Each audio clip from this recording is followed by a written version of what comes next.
नमस्कार दोस्तों, स्वागत करते हैं आपका हमारे चैनल में। तो दोस्तों, धार्मिक और आध्यात्मिक कहानियां सुनने के लिए हमारे चैनल को जरूर सब्सक्राइब करें। आज की कहानी का नाम है आत्मा अजर अमर है। प्रातः काल का समय था। गुरुकुल में हर दिन की भांति गुरुजी शिष्यों को शिक्षा दे रहे थे। आज का विषय आत्मा था। आत्मा के बारे में बताते हुए गुरुजी ने कहा, आत्मा को ना शस्त्र छेद सकते हैं, ना अग्नि जला सकती है, ना जल उसे गला सकता है और ना ही हवा उसे सुखा सकती है। इस आत्मा का कभी भी विनाश नहीं हो सकता। यह अविनाशी है। यह सुनकर एक शिष्य की जिज्ञासा हुई। वह बोला, किंतु गुरुवर, यह संभव कैसे है?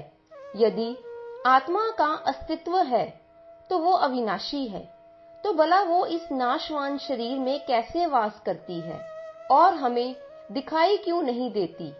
क्या सचमुच आत्मा होती है?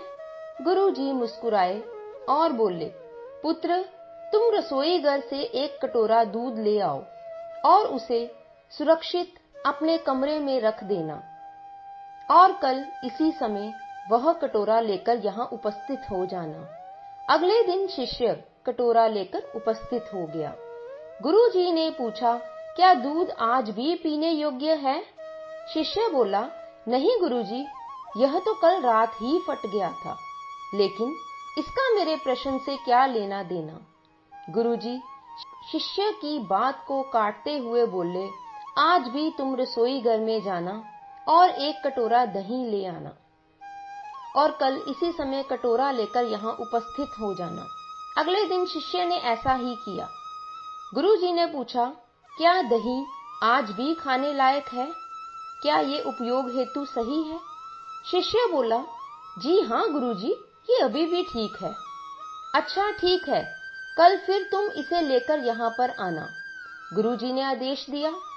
अगले दिन जब गुरु ने शिष्य से दही के बारे में पूछा तो उसने बताया कि दही में खटास आ चुकी थी और वह कुछ खराब लग रही थी। इस बात पर गुरुजी ने कहा कि इस कटोरे को एक तरफ रख दो। इस पर गुरुजी ने कटोरा एक तरफ रखते हुए बोला, कोई बात नहीं, आज तुम रसोई घर से एक कटोरा घी लेकर जाना, तब उसे लेकर आना जब वो खराब हो जाए। दिन बीतते गए पर घी खराब नहीं हुआ और शिष्य रोज ही खाली हाथ ही गुरु के समक्ष उपस्थित होता रहा। फिर एक दिन शिष्य से रहा नहीं गया और उसने पूछ ही लिया, गुरुवर, मैंने बहुत दिनों पहले आपसे प्रश्न किया था कि यदि आत्मा का अस्तित्व है, वो अविनाशी है, तो फिर भला वो इस नाशवान शरीर में कैसे वास कर सकती है और वह हमें दिखाई क्यों नहीं देती? क्या सचमुच आत्मा होती है? पर इसका उत्तर देने की बजाय आपने मुझे दूध, दही और घी में ही उलझा दिया। क्या आपके पास इसका कोई उत्तर नहीं है? इस बार गुरुजी गंभीर होते हुए बोले, वत्स, मैंने ये सब तुम्हारे प्रश्नों का उत्तर देने के लिए ही तो किया था।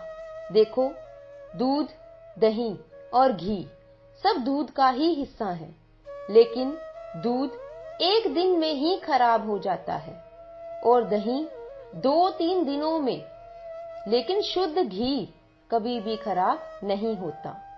इसी प्रकार आत्मा इस नाशवान शरीर में होते हुए भी ऐसी है कि उसे कभी भी नष्ट नहीं किया जा सकता।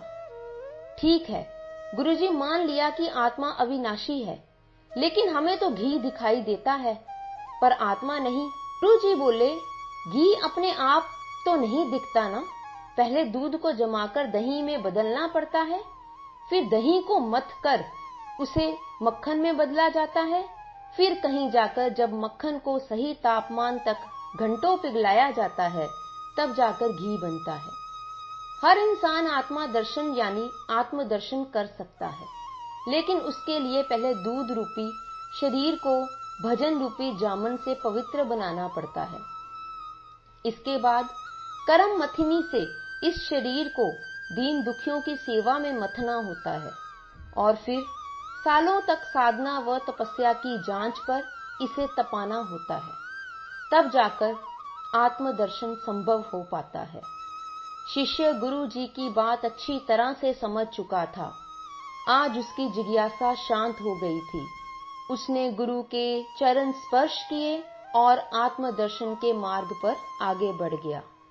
तो दोस्तों, हमें भी अपने प्रश्न का उत्तर मिल चुका है।